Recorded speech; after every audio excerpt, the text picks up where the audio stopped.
Here's a theory that I have some appreciation of because of my experience as the author of the Dilbert comic, and it goes like this.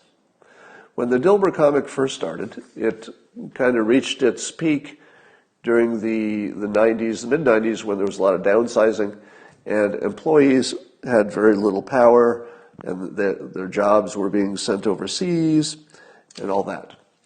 And Dilbert was immensely popular, and people were always sending me suggestions to mock their bosses and the bad management and how bad business is.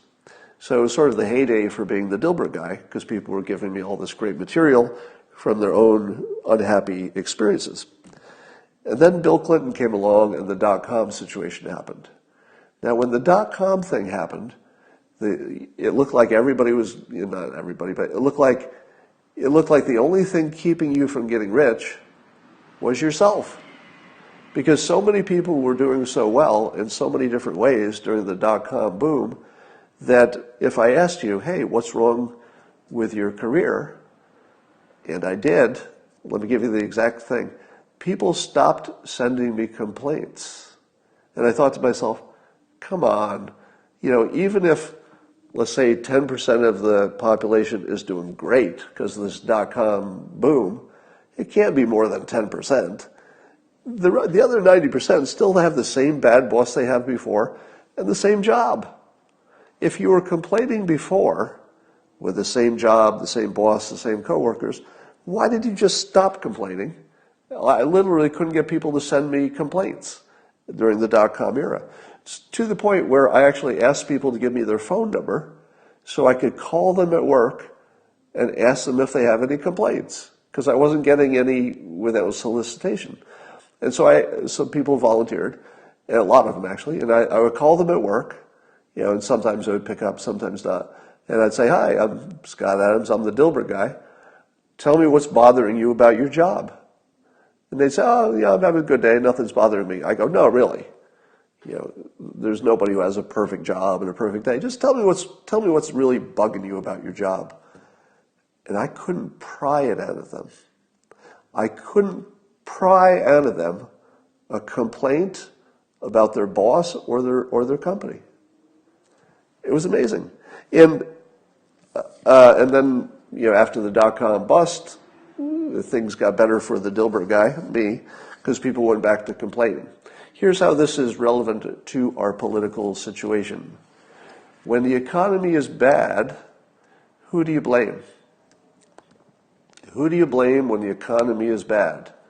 Well, you blame the government. Even if it's not the government's fault, you're still going to blame them.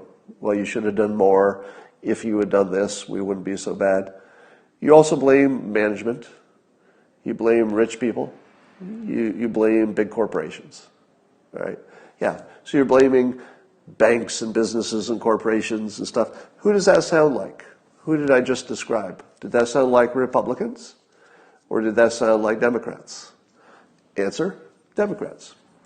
So Democrats, their message of blaming the government, the rich people, the system, that's what Democrats do. They blame the government, big business, banks, Wall Street, rich people. That makes complete sense when the economy isn't working. The Democrat message is perfectly suited for a bad economy. What happens when the economy is really, really good? People blame themselves. Now, of course, these are generalities, so most people never change their mind no matter what the evidence is. So most Democrats will just vote Democrat and feel the same way they always feel. But for the small sliver of persuadables, they suddenly found themselves from, the government's bad, the big business, to, do you have any complaints about your job? You personally, just you personally. Don't talk about other people not employed. Don't tell me that other people are being discriminated against. I get that. I'm accepting all that to be true. Just you.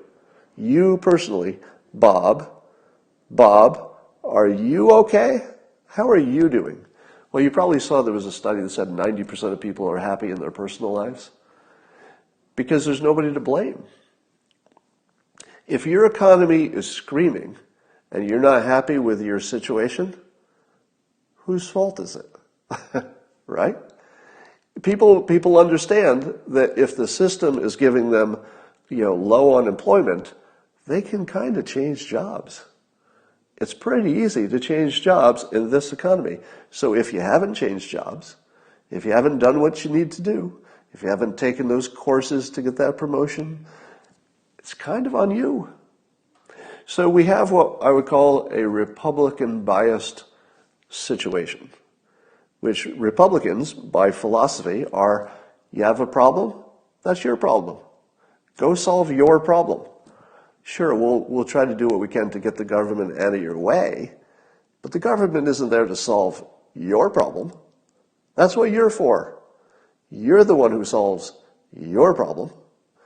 And that makes sense. When the economy's good, people will accept that message. So the point is, I don't know if anybody has mentioned this effect, but you can't get a strong Democrat turnout for an election, and I think it would be reflected mostly in turnout. You're not going to get a strong turnout from people who blame themselves for the problem. And that's the situation we're in.